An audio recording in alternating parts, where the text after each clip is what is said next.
여러분 한 주간 염려하지 않고 잘 지내셨습니까? 네. 우리 옆 사람하고 한번 인사하겠습니다. 염려하지 않고 잘 사셨나요?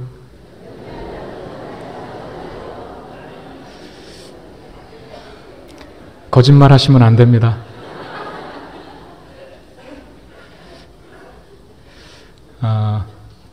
오늘 염려하지 말라 두 번째 말씀을 갖고 단위에 섰습니다. 제가 지난주까지는 용서해 줄 수 있다 이렇게 말씀드렸는데 오늘 말씀을 듣고 나서도 다음 주부터 시작되는 우리의 인생 여정 속에 염려를 또 다시 집어드신다면 그때부터는 우리 성문교회에서 호적을 파버리겠다.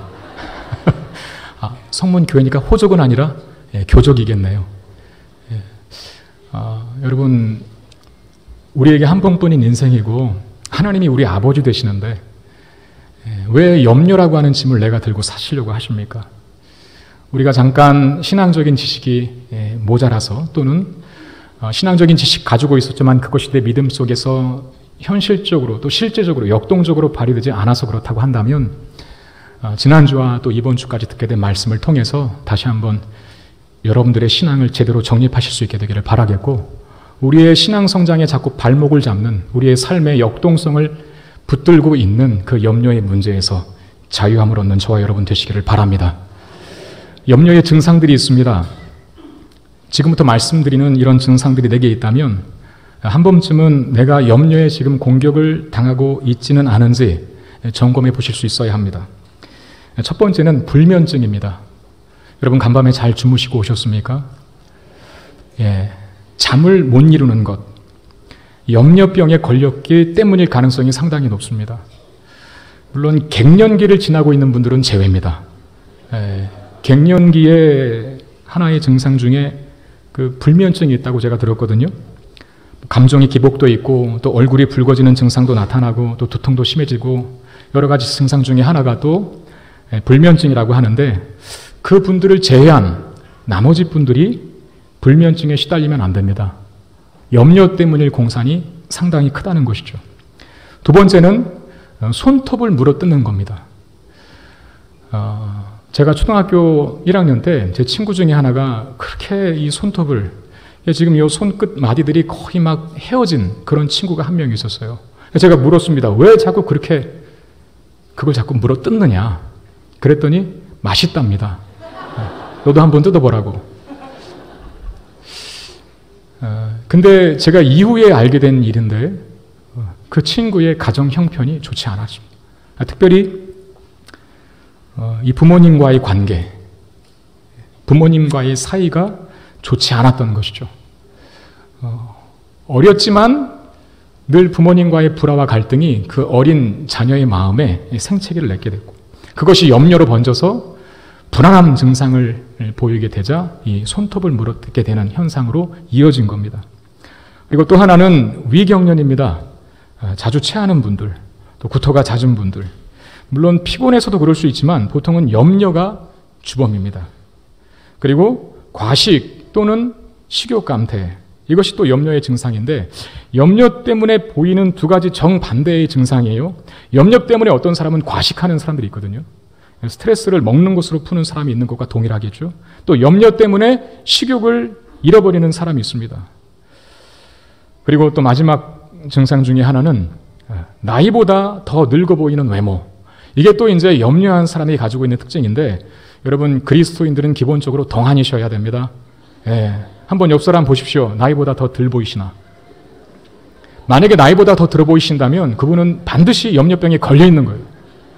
그리스도인들은 마음의 평안을 갖고 있기 때문에 그 육체적인 그런 어떤 그 심리적인 압박 때문에 나이보다 확 늙어 보이는 그런 모습이 아닐 수 있다는 것이죠. 만약에 나이보다 내가 더 들어 보인다면 자꾸 옆에 사람들이 왜 자꾸 이렇게 늙어 가시냐고 그렇게 물어보시면 내가 한 번쯤 염려병에 걸리진 않았는지 의심해 보아야 합니다. 여러분 저는 동안입니까? 아닙니까? 저는 염려 안 하거든요. 다 동안이 되시길 축원합니다. 염려하지 마시라는 거예요. 여러분 우리에게 염려라고 하는 것이 굉장히 친근합니다. 그냥 살면서 누구나 다 경험하는 일반적인 현상이라 이렇게 생각을 하게 되는데, 그런 이유 때문인지 우리는 늘 이 염려를 너무나 가볍게 여기는 경향이 있어요. 그냥 다 하니까, 또 염려에 너무 쉽게 사로잡히니까, 야, 인생 자체가 염려인데 어떻게 염려하지 않고 살아, 이렇게 생각하고 별로 경계하지 않는 경향들이 있습니다. 그러나 성경 어디에서도 염려가 허용 가능한 것이다 라고 말하는 대목은 한 군데도 없다는 거 기억하십시오. 오히려 염려를 강하게 거부하는 말씀으로 가득합니다.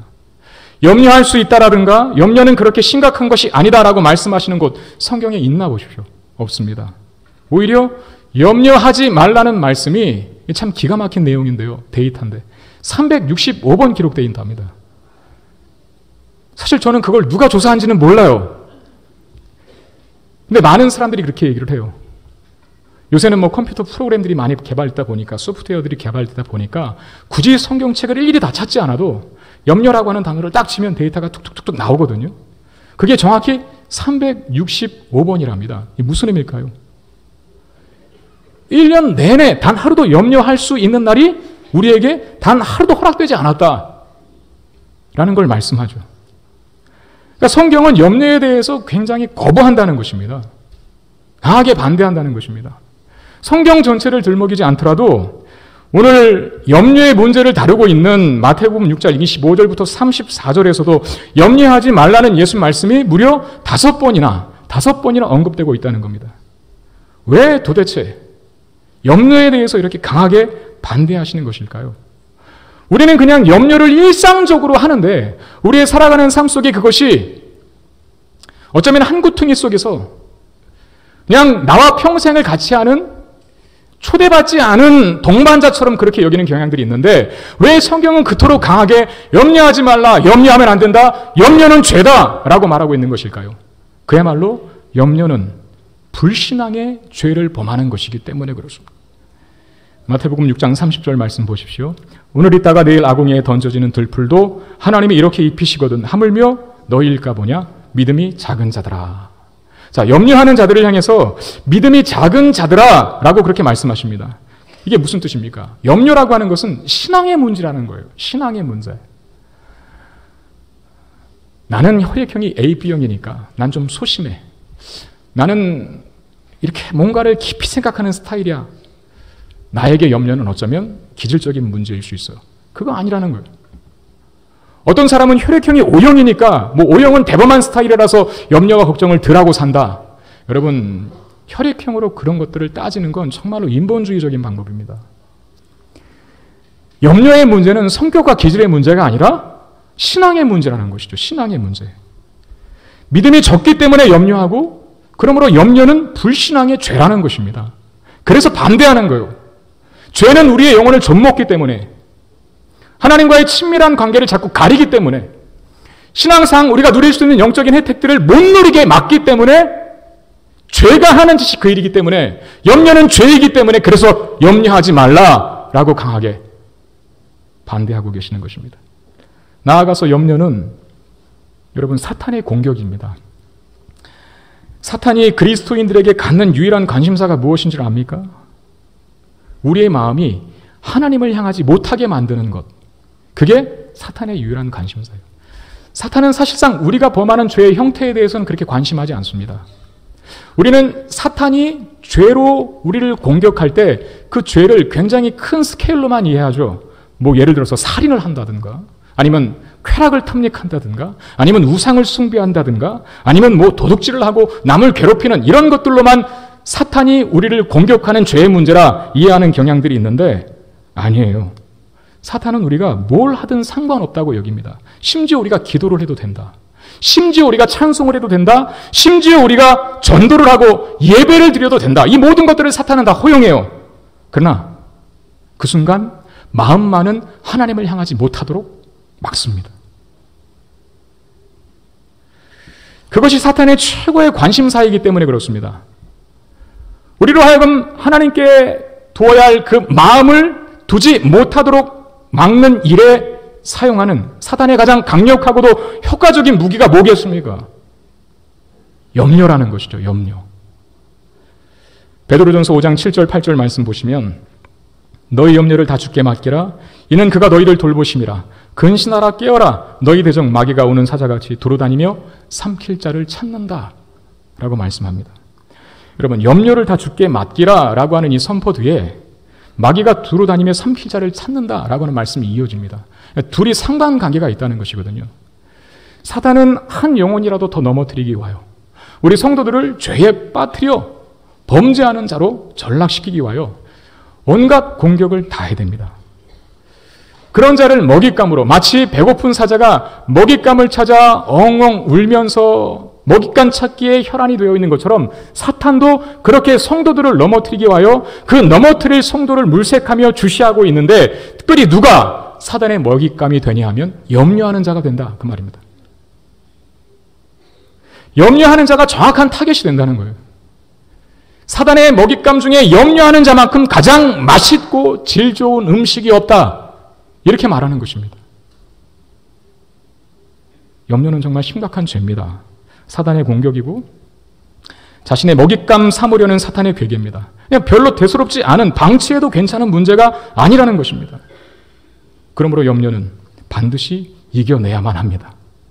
그리고 물리쳐야만 합니다. 그러면 어떻게 그 염려의 문제를 해결할 수 있겠습니까? 여러분, 염려의 원인이 뭐라 그랬습니까? 믿음이 작은 자들아. 믿음이 작은 것은 불신앙이라 했습니다. 믿음이 작은 것이 염려의 원인이라면 그 염려의 문제를 해결할 수 있는 유일한 대안은 그 반대가 되겠죠? 믿음의 분량을 증가시키면 되는 겁니다. 우리의 믿음의 크기를 더 키워내면 되는 것입니다. 오늘 본문에 예수님께서 하시는 말씀은 우리가 어떻게 그 염려의 문제를 극복하기 위하여 우리의 믿음과 신앙의 크기를 크게 만들 수 있는가 하는 것에 대한 답이 제시되어 있습니다. 31절, 32절 말씀 보시면, 그러므로 염려하여 이르기를 무엇을 먹을까, 무엇을 마실까, 무엇을 입을까 하지 말라. 이는 다 이방인들이 구하는 것이라. 너희 하늘 아버지께서 이 모든 것이 너희에게 있어야 할 줄을 아시느니라. 믿음의 증가를 위해서, 우리의 믿음의 분량을 크게 만들기 위해서 우리가 가장 먼저 깨달아야 할 것은 먹을 것, 마실 것, 입을 것에 대한 걱정과 염려는 우리 스스로를 이방인들과 같이 여기는 것이다 라고 하는 점입니다. 그러니까 여러분, 성경에 이방인이다 라고 하는 말이 나왔을 때, 특별히 신약 성경은 더 그렇겠죠. 단지 외국인을 말하는 것이 아닙니다. 유대인이 아닌, 이스라엘 사람이 아닌 다른 나라 사람 정도로 그 의미가 국한되어 있지 않고 하나님을 알지 못하는 사람들, 그러니까 하나님의 존재 자체를 인정하지 않고 하나님 없이 사는 자들을 이방인이라 이렇게 얘기를 합니다. 당연히 그들은, 즉 이방인들은 하나님의 존재를 인정하지 않고 하나님 없이 사는 사람들이기 때문에 자신의 생각에 제한된 인생관을 가지고 살아갑니다. 그러니까 생각의 지평이나 사고의 관점이 자기가 세운 틀을 벗어나질 못한다는 거예요. 그 자기가 세운 관점과 틀을 가지고 이 세상과 자기의 인생을 계산해내죠. 그래서 그들은 이 세상이 전부인 줄 압니다. 죽은 이후에 심판이 있고 영원한 세계가 있다는 사실을 믿지 않습니다. 그냥 이 땅이, 육체를 덧입고 사는 이 땅의 세계가 전부인 줄 알고 살아가죠. 그래서 이 세상에서 사는 시간을 최대한 이용해서 먹고 마시고 즐기자로 이루어진 인생의 목표를 성취하는데 주력해 나갑니다. 그게 이방인들의 모습입니다. 현재의 삶으로부터 최대의 쾌락을 끌어내는데 혈안이 되어 있다는 것입니다. 이 현실에, 육체를 입고 살아가는 이 세상에서의 삶에서 더 많은 쾌락을 누리고자 라고 하는 그 욕망이 너무 커서 그들은 갖고 또 가져도, 누리고 또 누려도, 쌓고 또 쌓아도 만족을 얻지 못합니다. 늘 부족하게 여깁니다. 그 결과 이방인들은 불안합니다. 왜? 만족하지 못하니까. 또 염려합니다. 왜? 쌓아도 쌓아도 쌓아도 마치 밑 빠진 독에 물 붓는 것처럼 느껴지니까요. 인생의 필요를 스스로가 책임져야 하니까 더 불안한 것이죠. 그러므로 그들에게, 이방인들에게 걱정과 염려와 근심은 필연적인 것입니다. 그렇게 할 수밖에 없는 것이죠. 하나님의 존재를 모르는 무지함의 자연스러운 결과입니다. 오늘 예수님께서 우리는, 저와 여러분들은 그래서는 안 된다라고 말씀하시는 겁니다. 먹을 것, 마실 것, 입을 것이 필요치 않다라고 하는 말이 아닙니다. 우리도 그것이 필요하죠. 그러나 이방인들은 오직 그것만을 위하고 그것만을 구하며 살아갑니다. 인생 전체를 이 땅에서의 필요를 쌓는 일에 드립니다. 실제 세상 사람들의 삶의 모습을 보십시오. 모든 대화의 초점이 사실상 이 다 먹고 사는 일에 제한되어 있습니다. 뭘 말해도. 고상하게 표현을 하든 아니면 저급하게 표현을 하든 그 핵심은 다 늘 먹을 것, 마실 것, 입을 것으로 귀착이 됩니다. 그들이 기뻐하는 것은 먹을 것이 많아지니까 기뻐하는 것이고, 그들이 슬퍼하고 괴로워하는 것은 먹을 것이 없어지니까 슬퍼하고 괴로운 것입니다. 이 땅의 필요를 넉넉하게 채울 때는 한바구음을 짓지만 이 땅의 필요가 조금 상실되었을 때에는 마치 죽은 자와 방불한 표정을 가지고 살아가는 것이 하나님 없이 사는 이방인들, 이 땅에서의 삶이 전부인 줄 알고 살아가는 사람들의 특징입니다. 여러분, 노아 시대 때의 타락상을 보십시오. 예수님께서 이렇게 지적하셨습니다. 마태복음 24장 38절 39절 보시면, 홍수 전에 노아가 방주에 들어가는 날까지 사람들이 먹고 마시고 장가들고 시집가고 있으면서 홍수가 나서 그들을 다 멸하기까지 깨닫지 못하였으니 인자의 임함도 이와 같으리라 그랬습니다. 홍수 전이라 그랬어요. 그러니까 홍수 심판을 이제 하실 거예요. 왜 홍수 심판을 하는가? 그랬더니 먹고 마시고 장가들고 시집가고 있기 때문이라 이렇게 말씀하십니다. 여러분, 먹고 마시고 장가들고 시집가고 있는 것이 왜 홍수 심판을 받을 만한 죄가 되나요? 우리도 다 먹고 마시고 장가들고 시집가는 사람들 아닙니까? 그런데 왜 이것이 홍수 심판을 받을 만한 죄목이 되고 있는지요? 뭐가 나쁜 겁니까 도대체? 여러분, 인생이, 사람이 먹고 마시고 장가들고 시집가는, 즉 이 땅에서 제한된 것들로만 자기의 삶의 목표와 생애의 목적을 삼고 산다면 그것이 죄입니다. 하나님께서 우리를 지으시고 이 땅에 내어놓으실 때에는 단지 육체적인 필요만 채우라고, 그걸 목적하여 살라고 이 땅에 우리를 보내신 게 아니죠. 영혼이 있음을 알고, 영원이 있음도 알고, 영생이 있음도 알고, 보이진 않지만 하나님이 계심을 알고, 육체보다 영혼이 더 중요한 것을 알고, 이 세상의 원리보다 하나님 나라의 원리가 더 중요한 걸 알고, 세상의 가치보다 영적인 가치가 더 중요한 걸 아는 사람으로 살라고, 하나님의 영광, 하나님의 살아계심이 이 땅에 드러나는 자로 살도록 하기 위하여 우리를 이 땅에 세우시고 보내신 것 아닙니까? 그런 인생이 단지 이 땅에서의 대소사, 이 땅에서의 필요에만 국한된 삶을 산다면 그것만큼 큰 죄가 어디 있겠습니까? 하나님의 창조의 목적을 거스리는 것인데요. 그래서 심판하시는 것입니다. 여러분, 우리가 이 땅에서 필요한 모든 삶의 필요들이 하나님의 영광을 위한 도구와 수단으로서가 아니라 그 필요들 자체가 삶의 이유가 되어 있을 때 그게 죄입니다. 노아 시대의 문제는 뭡니까? 하나님의 아들들마저도 그렇게 세상 가치에만 연연하는 자로 살았다는데 문제가 있었던 것이죠. 세상 사람들의 모든 관심은 다 이 땅에 있습니다. 그들은 영혼 또는 천국, 영생, 거룩한 삶에 대한 이해가 없습니다. 전혀 관심이 없죠. 그러나 그리스도인들은 그들과는 달라야 한다는 것이죠. 그런데도 그리스도인들도 늘 삶의 주제와 관심사가 먹을 것, 마실 것, 입을 것에 있다면 우리가 하나님을 알지 못하며 하나님 없이 살아가는 이방인들과 뭐가 다를 게 있느냐? 그렇게 지적하시는 것입니다. 이 예수님의 산상설교, 그 산상설교의 서론부인 마태복음 5장 13절 14절에서 예수께서는 그리스도인들은 세상의 빛과 소금으로 비유하셨어요. 여러분, 우리를 빛과 소금으로 말씀하신 다른 여러 가지 의미들을 이 시간 고려하지 않더라도 그 비유가 우리에게 전해주는 한 가지 사실은 뭡니까? 우리는 세상 사람들과 본질적으로 다른 존재라는 거예요. 우리를 세상의 빛이라, 세상의 소금이라 말씀하신 것은 우리는 세상 사람들, 즉 이방인들과 하나님 없이 살아가는 사람들과 근본적으로, 본질적으로 다른 존재가 된 자들이다, 이렇게 말하는 겁니다. 우리가 믿지 않는 세상 사람들과 본질적으로 다른 존재라면 우리의 일상 속에서 만나게 되는 여러 가지 사건들과 어려움에 대해서도 우리는 당연하게 다르게 반응해야 하는 것 아닙니까? 하나님 없는 사람들이 일상을 살다가 현실 속에서 어려운 난관을 만나거나 시련을 만났을 때 그들은 염려하는 것으로 반응할지 모르겠지만 그리스도인들은, 세상과는 본질적으로 다른 존재인 너희들은, 우리들은 염려하는 것으로 맞지 않고 염려하지 않는 것으로 반응해야 한다는 것이죠. 왜 그렇습니까? 오늘 예수님께서 그런 우리의 특징을 너희들은 하늘 아버지의 자녀들이기 때문이다 라고 말씀하십니다. 오늘 본문 32절 하반절에 너희 하늘 아버지께서 이 모든 것이 너희에게 있어야 할 줄을 아신다라고 말씀하십니다.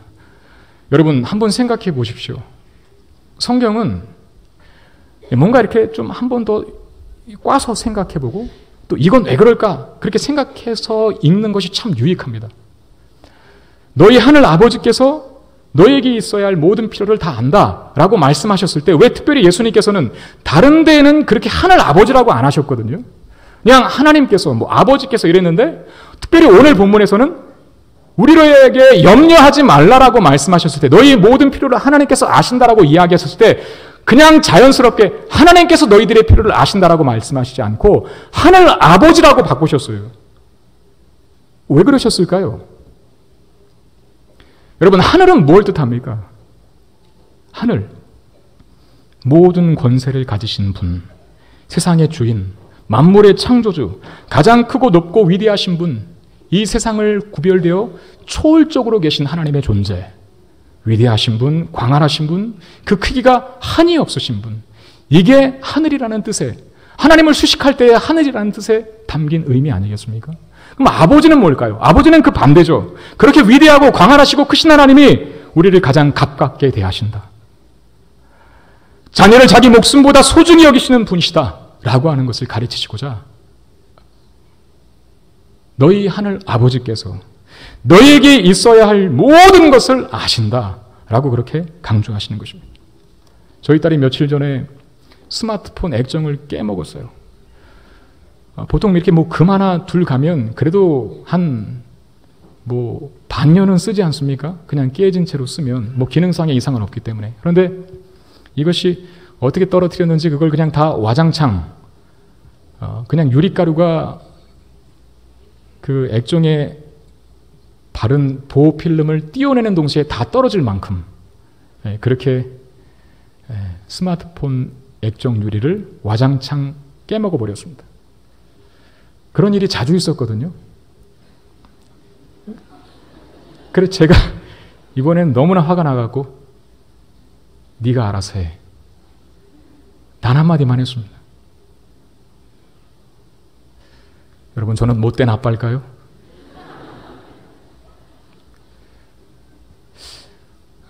저는 제 딸이 그 스마트폰 액정을 깨트려 먹었다라고 하는 사실을 알게 되는 순간에 결심했습니다. 무슨 결심을 했을까요? 내가 갈아주리라. 그럼에도 불구하고 네가 알아서 해 라고 말한 것은 정말 나 이제 너한테 신경 안 쓸 거야. 네 문제 네가 해결해. 그런 의미가 아니죠. 어떤 의미겠습니까? 앞으로 조심히 가지고 다녀라. 좀 신중하게 행동해라. 그런 무언의 교훈이었지 나 이제 너와 상관없어. 네 문제 네가 알아서 해. 그런 차원은 아니었다는 것이죠. 그래서 제가 며칠을 좀 끌었어요. 갈아주기 싫어서가 아니라 깨닫도록 하기 위해서. 근데 얘가 기다리다 못해 저한테 카톡을 보냈습니다. 제가 읽어드릴 테니까 잘 들어보십시오. 참고로 저희 딸은 중학교 2학년입니다. 아빠, 나 내일 핸드폰 액정 고쳐주면 안 돼요? 이제 진짜 안 떨어뜨리고 핸드폰 케이스도 꼭 끼고 다닐게요. 제발 고쳐주세요. 제가 고쳐줬을까요? 안 고쳐줬을까요? 고쳐줬죠. 그 아이가 이렇게 애원했기 때문에 제가 정말 하기 싫어 죽겠는데 그렇게 애원하니까 에라 모르겠다 그냥 먹어라. 그런 태도였을까요? 아니에요. 저는 이미 그 아이가 애원하기도 전에 결심했다 그랬잖아요. 그 문제를 해결해 주기로. 여러분, 육신의 아버지도 그렇게 합니다. 자식을 보호하고 그의 필요를 채우며 심지어 구하지 않은 것조차 이미 그에게 필요한 것을 먼저 알아 제공합니다. 육신의 아버지도 그렇게 한다는 거예요. 하나님께서는 우리의 모든 것을 다 아십니다. 우리의 형편과 처지, 우리의 필요를 외면하지 않으십니다. 왜요? 그분은 우리의 하늘 아버지가 되시기 때문입니다. 아멘 좀 크게 해주시기를 바랍니다. 도대체 어디에서 아멘 하시려고 그렇게 아멘을 아끼시는지를 모르겠어요. 도대체. 여러분, 아멘도 타이밍을 잘 맞춰야 해야 돼요. 물론 저는 아무 때나 아멘 하는 걸 원치 않습니다. 심지어 어떤 사람은 그렇대요. 뭐 막 이야기하다가 설교자가 여러분들은 지옥에 갈 줄 믿습니다 그랬더니 아멘 하더래요. 그 생각 없이 하는 아멘 말고요. 저는 생각 없이 하는 아멘, 남발하는 아멘, 그 오형되는 아멘은 바람직하지 않다고 보는데, 근데 아멘은 할 때는 하셔야 되는 거거든요. 제가 몇 번 강조했을 거예요, 벌써. 다시. 하나님께서 우리의 하늘 아버지가 되시기 때문에 우리는 염려하지 않아도 되는 줄 믿으시길 바랍니다. 네. 시키기 전에 제발 이렇게 해주시면 좋겠어요. 요 내용은 제가 편집하려고 그래요, 그래서. 네. 육체적인 아버지도, 육체를 가진 아버지도 그 자녀의 필요를 요구하기도 전에 먼저 알아서 채우려고 하는 거예요. 하물며 하나님이 뭐가 아쉽겠습니까? 뭐가 없는 것이 있으시겠어요? 우리를 사랑하시되 당신의 아들이신 예수 그리스도를 보내셔 죽이시기까지 우리를 사랑하셨다 하는데 뭐가 더 아까워서 우리에게 주시지 않겠고 채우시지 않겠습니까? 우리가 정말 해야 하는 것, 우리가 정말 염려해야 하는 것, 우리가 정말 근심해야 하는 것은 무엇일까요? 사실 하나님께서 우리의 모든 이 땅의 필요를 채우시겠다라고 약속하실 때에는 너 이 땅의 필요 때문에 염려하지 말아라. 이 땅의 필요는 내가 다 책임질게 라고 말씀하셨을 때에는 단지 그냥 너 구하지 않은 것까지도 이 땅의 필요 내가 채워줄게 라고 하는 약속만 주시기 위함이 아니라 그렇게 함으로 뭔가 우리가 더 수준 높은 삶을 살기를 원하셔서 그 책임을 지시겠다고 말씀하신 거예요. 그 수준 높은 삶은 뭘까요? 이 땅의 필요 때문에 염려하는 자가 아니라 영원한 가치를 추구하고 영적인 것을 갈망하며 그 영적인 것을 사모하며 염려하고 고민하는 자로 살아라 라고 하는 차원에서 이 땅의 필요를 채워주시겠다라고 약속하신 겁니다. 그러므로 우리가 해야 할 일은 이 땅의 필요에 마음을 쏟는 것이 아니라, 즉 육체의 필요에 몰입되는 것이 아니라 하나님과의 관계, 나의 영적인 상태, 그걸 더 성숙시킨 일에 마음을 써야 한다는 겁니다. 그 말씀이 바로 오늘 본문에서 이야기한 33절, 너희는 먼저 그의 나라와 그의 의를 구하라. 그래야만 이 모든 것을 너에게 더하시리라 라는 말씀의 의미입니다. 먼저 그의 나라와 의를 구하도록, 즉 영적인 것을 관심하고 거룩한 것에 마음을 두고 이 세상의 필요 때문에 영적인 것을 다 까먹고 살아가는 자가 아니라 이 세상의 필요는 하나님께서 채워줄 테니까 너는 나에게만 관심 두고 살아라 라고 하는 차원에서 하나님께서 이 말씀을 하신 거예요. 너희는 먼저 그의 나라와 의를 구하라. 그리하면 이 모든 것을 너희에게 더하시리라. 이렇게 말씀하시지 않았습니까? 정말 우리가 염려하며 우리가 정말 간절히 구해야 할 것, 우리가 이 땅을 사는 동안에 가장 우선순위에 두고 집중해야 할 가장 중요한 의무는 우리 자신의 영적인 상태, 즉 하나님과 우리 자신과의 관계여야 한다라고 말씀하시는 것이 너희는 먼저 그의 나라와 의를 구하라. 이 말의 의미입니다. 고린도후서 7장에 보면 우리에게 허락된 딱 한 가지 근심과 염려가 있다고 바울이 가리키는데, 고린도후서 7장 10절 말씀 보시면 하나님의 뜻대로 하는 근심은 후회할 것이 없는 구원에 이르게 하는 회개를 이루는 것이요 세상 근심은 사망을 이루는 것이니라. 여러분, 제가 목회자로서 하는 근심과 염려가 있습니다. 저도 근심하고 염려하거든요. 아, 목사님 왜 우리한테 2주 동안에 걸쳐서 염려하지 말라고 하시면서 왜 또 염려하신다고 말씀하십니까? 제가 하는 염려는 세상적인 필요에 대한 염려가 아니에요.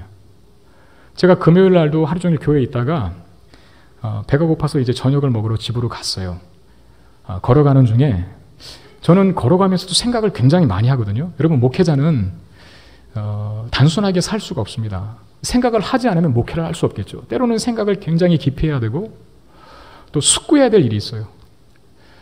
그날은 특히 제가 오늘 전할 이 메시지를 준비하고 나서 집으로 가는 중에 메시지를 다시 한번 머릿속에 떠올리면서 하나님 더 훌륭하고 더 좋은 그 영적 영감을 원하여 막 이렇게 묵상하면서 고민하면서 그러고 가고 있는데, 저는 그러면 고개를 숙이는 버릇이 있거든요.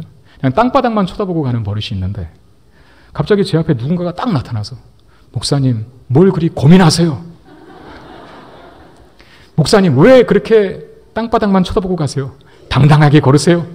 그리고 저는 사실 그분이 누군지 몰라요. 솔직히 말해서. 그냥 월드 메들이랑 발음도 잘 안 되네요. 월드 메들 아파트에 사시는 분인 것 같아요. 근데 제가 사실은 너무 죄송하지만 이제 한 달 조금 넘었기 때문에 여러분들의 얼굴을 다 파악하지 못했어요. 근데 그분은 저를 알겠죠. 근데 저에게 대뜸 그렇게 말씀하시더니 휑하니 사라지시는 거예요. 제가 해명할 틈도 안 주고 아니 지난주에 염려하지 말라고 그랬는데 야 목사님 어떻게 땅바닥이 푹 꺼지도록 그냥 땅을 뚫어지게 쳐다보시면서 그렇게 염려하며 가실까? 아마 속으로 그분이 그렇게 오해하시진 않았을까 생각이 드는데 저는 제가 세상적인 필요 때문에 염려한 게 아니라요. 말씀 구상한 거라니까요. 어떻게 더 좋은 예화가 없을까? 우리 성도들에게 더 좋게 아주 더 논리적으로 전할 수 있는 뭔가의 방법이 없을까 하면서 그야말로 오늘 바울이 본문에 얘기하는 후회할 것이 없는 구원에 이르게 하는 회개의 근심, 그걸 근심했는데 그분이 오해하지 않을까 걱정입니다. 이 자리를 빌어서 그 오해가 풀리실 수 있기를 바랍니다. 여러분 어떻게 하면 교회를 더 거룩하게 할까? 더 교회를 아름답게 할까? 어떻게 하면 목회자로서 제가 영혼을 더 잘 섬기시며 그 영혼을 하나님 말씀 안에서 윤택하게 만들어갈 수 있을까? 이 고민은 해야 되죠. 그 염려는 평생 해야 되는 겁니다. 어떻게 하면 내 자신이 목회자라고 하는 타이틀 이전에 하나님의 사람으로, 한 신앙인으로 하나님 앞에서 바르고 정직하게 살아갈 수 있을까? 이런 고민은 늘 해야 되거든요. 평생토록. 그렇지 않습니까?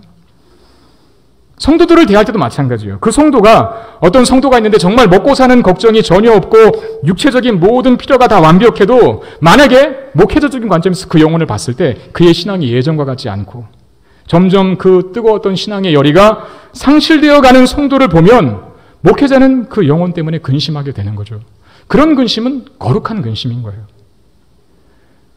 그냥 사업 잘 된대. 그래 하나님 축복이다. 박수만 쳐주고 룰루랄라 그렇게 아무렇지도 않게 생각하는 목회자가 아니라 사업도 잘 되고 직장도 잘 다니고 있고 모든 삶의 환경과 필요들이 여전히 부족하지 않게 다 채워지고 있어도 그가 영적인 관점에서 봤을 때에는 하나님과 점점 멀어지고 있고 예전처럼 기도의 열의가 그렇게 뜨겁지 못하며 예배의 감격을 계속해서 상실되어 가고 있는 성도를 발견했을 때 목회자는 근심할 수 있다는 거죠. 그건 거룩한 근심이라는 거예요. 그게 바로 너희는 먼저 그의 나라와 그의 의를 구하라.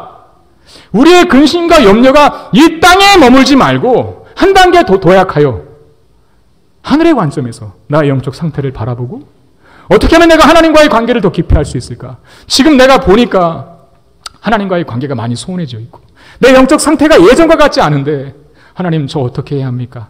그런 고민과 갈등과 염려 속에서 하나님과의 관계의 그 영적 성숙을 추구할 때 그런 것에 관심하고 살아가는 자에게 이 땅의 모든 필요를 하나님께서 채워주시겠다고 약속하시는 거예요.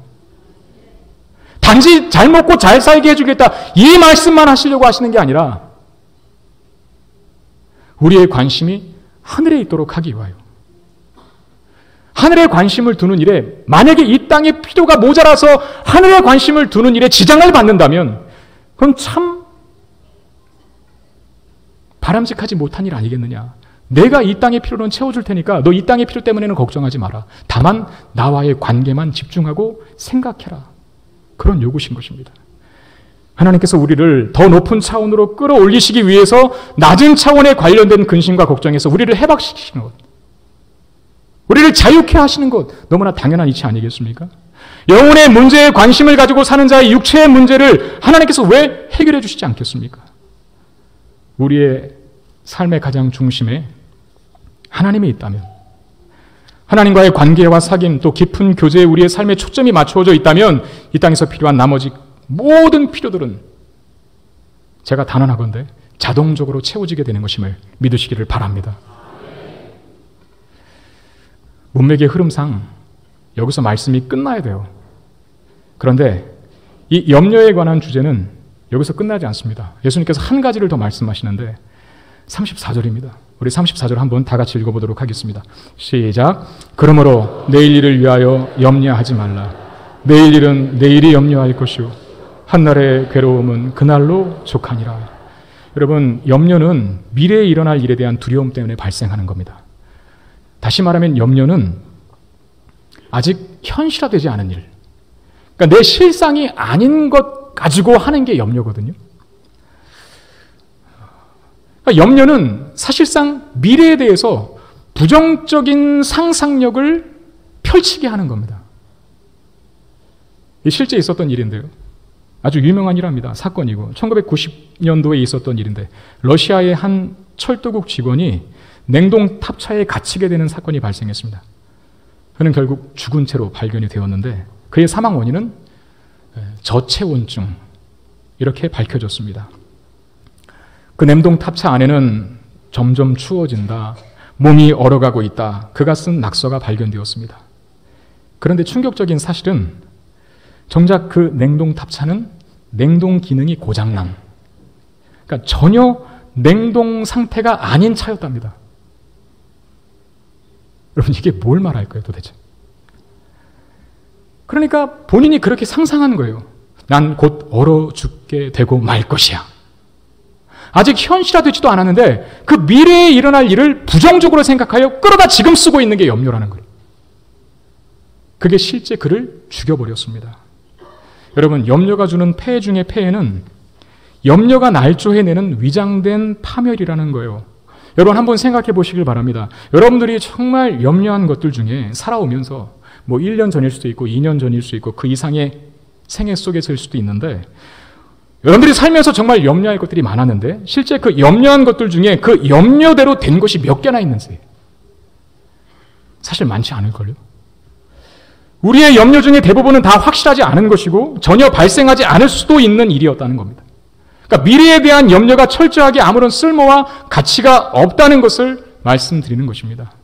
물론 그리스도인들에게 하나님의 자녀들에게 인생을 사는 동안에 괴로움이 없다고 말하는 것은 아닙니다. 우리에게 괴로움은 필연적인 것입니다. 왜냐하면 아담이 에덴 동산에서 범죄한 이후에 즉 인류가 타락한 이후에 이마에 땀을 흘려야 하는 고난이 주어졌습니다. 우리는 더 이상 에덴 동산이라는 낙원에 있지 않죠? 사람은 수고해야 하고 시련과 괴로움에 때로는 직면해야만 합니다. 오늘 본문 34절에서도 예수님께서 그것을 인정하셨어요. 한날의 괴로움은 그날로 족하니다. 우리에게 삶의 괴로움이 있다는 사실을 인정하셨습니다. 그러나 삶의 고난과 어려움, 그 난관을 대처하는 자세는 믿는 자와 믿지 않는 자가 같아서는 안 됩니다. 믿지 않는 자는 그냥 염려하죠. 삶의 시련과 고난과 어려움에 처했을 때 그 어려움을 또한 끌어당겨서 그 어려움이 주는 불안감을 극대화시키는 그런 일들을 믿지 않는 사람들이 한다면 믿는 사람들은 고난과 시련을 어떻게 맞이합니까? 내일 일은 내일이 염려할 것이다. 미래에는 하나님께 속한 영역이기 때문에 여러분 우리가 미래를 만들어낼 수 없잖아요. 우리는 내일도 알지 못하거든요. 찬송가에도 그런 찬송이 있지 않습니까? 내일은 난 몰라요. 하루하루 살아요. 그 내일이라고 하는 것은 미래에 속한 영역이고 미래의 모든 일들의 주권자는 하나님이십니다.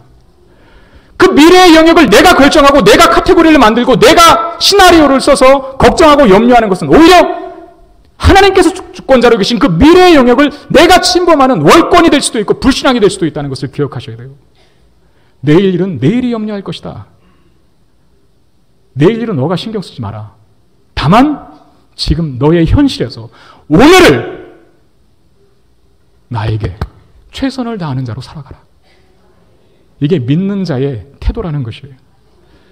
오늘 하나님의 사람으로 사는 일에 최선을 다하는 것, 그가 믿음이 가진 자요. 시련과 고난을 맞이하는 예수 그리스도, 하나님의 자녀된 권세를 가진 자들의 삶의 모습이라는 겁니다. 먹고 살아야 하는 미래에 대한 걱정 때문에 오늘도 고급하고 가치 있는 일에 손해보는 어리석음을 범치 않는다. 그런 뜻입니다. 여러분 정말 그렇지 않습니까? 하나님께서는 우리가 감당치 못할 시련과 시험당함을 허락치 않는다 하셨거든요. 성경에 수많은 사람들, 다윗도 그랬고 욥도 그랬고 요셉도 그랬고 신약에는 사도 바울 또 사도 요한 같은 사람도 그랬고 수많은 고난과 어려움이 있었지만 결국 그들은 다 합력하여 선을 이루시는 하나님의 놀라운 섭리와 결과를 보았어요. 그런 성경의 인물들을 통해서 우리에게 가르치시는 하나님 말씀의 증언은 뭡니까? 너희들이 감당하지 못할 시련과 어려움 없다. 너희들을 죽게 할 다른 그 아무런 계제가 없다. 왜? 내가 책임질 것이고 내가 허락한 한도 내에서 너희들에게 시련을 줄 것이며 그 시련은 결코 너희들을 망하게 하는 것이 아니라 너희를 더 발전시키고 성숙시키는 과정일 뿐이지 너희를 망하게 하지 않는다. 그러니까 미래에 대해서 앞당겨 땡겨 걱정하거나 염려하지 말라 라고 말씀하시는 것이죠. 내일 일을 미리 앞당겨 염려하여서 그 염려의 파급 때문에 오늘 해야 할 일을 하지 못하게 만드는 그런 이중적인 곤란에 처하지 말라는 겁니다. 그것만큼 큰 손해는 없다는 것이죠. 여러분, 지난 한 주를 잘 살아내셨습니까? 지난 한 주까지 가지 않더라도 어제 여러분들이 이 땅의 필요, 즉 먹고 사는 일 때문에 어려움이 있으셨나요? 오늘 이 자리 이 시간에 정말 나는 목사님 어제 정말 쌀 한 틀이 없어서 내가 굶고 또 굶어 기진맥진 지금 이 예배의 자리에 와 있습니다. 그런 분 혹시 계시나요? 없을 거예요. 여러분들은 지금 입고 있고 여러분 지금 오늘 아침도 드셨을 것이고 이 땅에서 필요한 모든 자원을 하나님께서 지난 한 주뿐만 아니라 당장의 어제 것까지도 다 책임져 주셨지 않습니까? 여러분들이 살아가는 데 필요한 모든 삶의 자원을 채우시고 공급하신 분이 하나님이시라는 것을 믿으십니까? 어제, 그제, 아니 일주일 전, 그 이상 내가 살아온 모든 삶의 여정 속에서 이 삶 속에서 필요한 모든 육체적인 필요를 채우신 분이 하나님이신 것을 믿는다면 오늘도 그리고 내일도 그 이상의 그 이후의 모든 삶도 여전히 동일한 하나님 되셔서 나의 모든 필요를 채우실 분이 하나님이라는 사실 또한 믿으십니까? 그러면 염려하지 않으셔도 됩니다. 그것만큼 가장 확실한 증거가 어디 있겠어요? 내가 어제까지 살 수 있는 모든 필요를 하나님께서 채워주셨다는 것, 우리 잊어버리지도 않지 않습니까? 충분히 기억할 수 있는 문제 아닙니까? 어제까지 살아가는 동안 하나님께서 동일하게 역사하셔서 내 삶에 필요한 모든 것들을 채우셨다면 오늘도 내일도 모레도 글피도 이 땅을 살아가는 영원토록 우리의 필요를 채우실 것이라는 믿음 왜 가지지 못하냐 그 말이죠. 예수 그리스도는 어제나 오늘이나 영원토록 동일하신 분이시다. 주님은 어제도 계셨고 오늘도 계시며 내일도 계시기 때문에 우리는 염려할 필요가 없다라고 말씀하시는 것입니다. 말씀 맺겠습니다. 시편 42편 5절 말씀에 내 영혼아 네가 어찌하여 낙심하며 어찌하여 내 속에서 불안해하는가. 너는 하나님께 소망을 두라. 그가 나타나 도우심으로 말미암아 내가 여전히 찬송하리로다 라고 말씀합니다. 여러분, 시인은 지금 믿음을 괴로운 현실에 잘 적용하고 있는 거예요. 여러분, 염려는 우리의 믿음을 현실에서 적용시키지 못할 때 발생하는 거거든요. 믿음은 자동적으로 적용되는 게 아닙니다. 염려할 만한 상황, 걱정할 만한 상황, 근심할 만한 상황이 왔을 때 이 시편의 기자처럼 우리도 스스로 독백하셔야 돼요. 내 영혼아 네가 어찌하여 불안해하고 낙심하는가. 우리 하나님께 소망을 두라. 여지껏 너를 도우셨던 하나님이 앞으로도 여전히 너를 도우실 것이고 그러므로 네 입술의 고백을 통해서 하나님만을 찬송하는 것을 받아낼 것이다. 그렇게 스스로에게 외치는 게 믿음을 적용하는 거예요. 염려할 만한 상황이 왔을 때 내일에 대해서 미래에 대해서 염려하는 것보다 여러분 변함없는 하나님을 묵상하실 수 있기를 바랍니다. 공중의 새를 보십시오. 드레핀 백합화를 보십시오. 공중의 새도 먹이시고 드레핀 백합화도 오늘 있다가 내일 아궁이에 던져질 그 짧은 생애를 사는 들풀도 입히시고 먹이시는 분이 우리 하나님이시라면 당신의 자녀된 권세를 가지고 있는 우리를 왜 입히시고 먹이시고 재우시지 않겠냐 그 말입니다. 이 땅을 살아가는 동안의 모든 필요 하나님께서 다 책임지시고 보장하시며 앞서 행하시며 이루실 것을 믿고 이 믿음으로 염려와 걱정으로부터 자유와 해방을 선포하며 살아갈 수 있는 저와 여러분 되시기를 주의 이름으로 축원드립니다. 하나님 감사합니다. 우리 다시는 염려하지 않게 도와주십시오. 하나님, 염려는 불신앙인 것을 배웠습니다. 염려는 죄인 것을 압니다. 오 주님, 주님이 우리의 아버지 되시고 어제까지도 우리의 모든 필요를 채우신 분이라는 사실을 믿기에 다시는 이 땅의 필요 때문에 염려하거나 걱정하며 살지 않는 우리가 되게 하여 주옵소서. 하나님께서 우리의 모든 평생을 책임지시며 다만 우리에게 하나님과의 관계에 집중하라고 하시는 그 말씀대로 먼저 하나님의 나라와 의를 구하는 복된 삶이 있는 우리 모두가 되게 해 주시옵소서. 우리 주 예수 그리스도의 이름으로 간절히 기도드리옵나이다. 아멘.